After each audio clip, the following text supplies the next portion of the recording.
Так, покайтесь,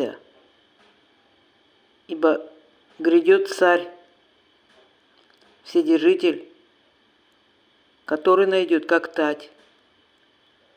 Что это значит?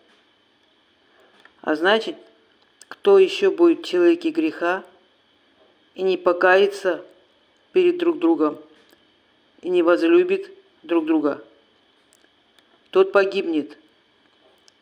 Ибо кто во Христе будет верой, с покаянием, тот и спасется. Просыпайтесь, ибо суд уже идет. Катаклизмы, наводнения, землетрясения. Думайте, люди, скорее, чтобы для вас поздно не стало.